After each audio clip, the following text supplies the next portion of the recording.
In 1642, almost exactly 1,000 years after the building of the Jokhang Cathedral, the great fifth Dalai Lama, 1617 to 1682, during whose youth this struggle between the aristocratic militarists and the monastics happened, resolved in favor of the monastics uniquely on the planet. Anyway, he accepted the responsibility for the whole society. Concentrated within himself were the roles of the abbot Shantarakshita, the king Trisong Detsen, and the Psychonaut adept Padmasambhava, and he thus founded the Ganden Palace victory government that Tibetans still consider their legitimate government today. The Great Fifth created a unique form of government eminently well suited to Tibet's special society. Being backed by the remote Mongolian patron, it was almost completely demilitarized, reflecting the centrality of the monastic institutions in the national life and nonviolence as the national principle, and the priority given to nonviolence. He built the Potala Palace on the Red Mountain of Lhasa, where Emperor Songtsen Gampo had lived. His palace was 3 buildings in one: a monastery for the abbot, which was himself as a monk, a fortress for the king, which was himself as the ruler, and a Buddha realm mandala for the adept, Psychonaut, which he was as a great yogin and a great highly attained being. Both are monuments to both a monument to Lokeshwara's paradise, the Potalaka in South India, where the name comes from, and Lokeshwara being the Bodhisattva of perfect compassion, and an axial pedestal for the mandala of the Kalachakra Buddha, the Buddha of the Wheel of Time, the Buddha of the land, the mythical land in the northern pole of Shambhala, a hidden country and land of the future Buddhist apocalypse, which is said to occur at some time in the 25th century. The nobles were actually expropriated.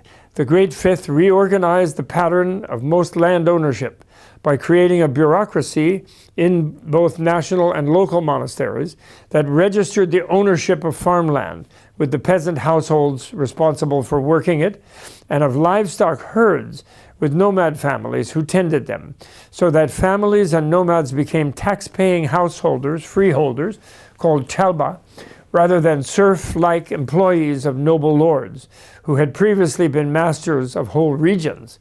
The nobles were moved into Lhasa and only retained the use and a share of income from the core parts of their hereditary estates as salaries for holding office in service to the Ganden Palace government. They were completely deprived of their private armies and lost their feudal power of life and death over their peasant and nomad commoners, who previously had closely resembled the serfs of Russia and Europe. And actually, the process engaged in by Louis XIV, who was born in 1642 himself, actually, in France. But what he did by building Versailles and Fontainebleau and having the Dukes of Burgundy and Bordeaux and Provence and Alsace, etc., move into Paris, into Hôtel de Ville, and go to parties in Versailles all the time, so they wouldn't then secede from his rulership, and he would create a nation that would be centralized. This process was begun in the 1640s and 50s by the Great Fifth Dalai Lama, about 30, 40 years ahead of France, actually, although with no formal connection. It's quite marvelous, looked at historically and sociologically, which people haven't done, actually, but I'm doing. The Land of Snows became the first modern nation in the sense of unifying the sacred secular duality and unilaterally disarming and putting the focus of individual spiritual development as the main focus of the nation. As the Protestant princes of Northern Europe and the shoguns of Japan had seen, a nation with that level of infrastructure of the 17th century could not afford a universal military and a universal monastic university system at the same time, which caused them to terminate the monasteries in Europe and Japan. In Tibet only at this time, the monastery terminated the military and created a bureaucratic government to maintain a principled peace.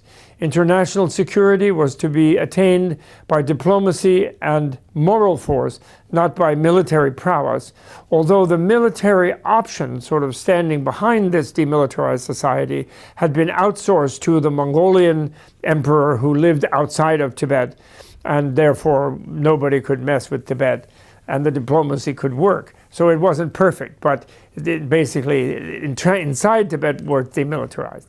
This political change was only possible as well due to a new constellation of character traits that Tibetans had personally developed, which I call inner modernity, in parallel to the sociological theory of modernity begun by Max Weber, brilliantly in his Protestant Ethic and the Spirit of Capitalism, and Peter Berger and others later in his Homeless Mind, and the modern personality structure.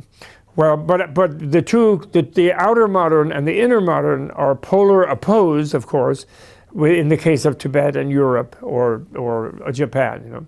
Take a look at the five transformations that Europe in particular, which are well known, went through through the Reformation and Enlightenment. First is what they call the unification of the Lebenswelt, the life world, removing the sacred as relevant to human life purpose, leaving an all-absorbing secular realm. 2, the disenchantment of the natural world. 3, the rationalization of all human effort in the goal of maximizing human comfort through material development. 4, the absolutization of material progress. And 5, the destruction of effort toward the sacred, represented by monasticism, which had been the institutional break in the medieval period against excessive militarism, industrialism, and materialism.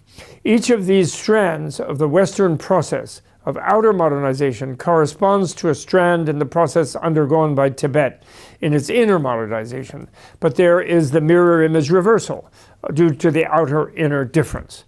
Instead of the life world being unified by secularization, Tibet unifies it by what we can call sacralization. The sacred gradually absorbs the secular. Number 2, instead of disenchantment, the whole of reality becomes re-enchanted. The magical, ordinary dichotomy is resolved by all becoming magical, opposite from all becoming routine and mechanical. Since the inner science of the Buddhist curriculum inherited from India is based on a sense of the mind's natural power over nature, the transformation of the mind becomes the main avenue of progress towards the transformation of nature.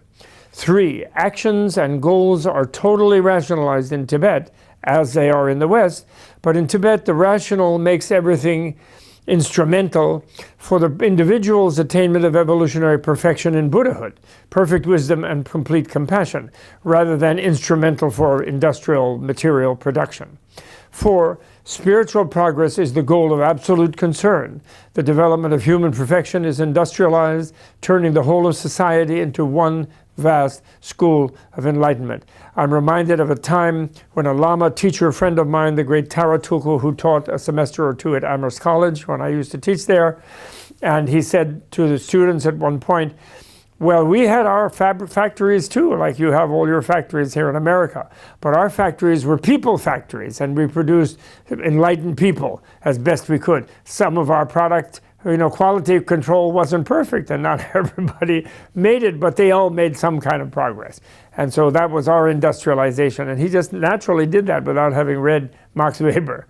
Finally, monasticism becomes completely dominant, disarming the military completely, transmuting the warrior spirit of Tibetan militarism into the warrior achievement of the inner heroism of monastics and contemplative adepts.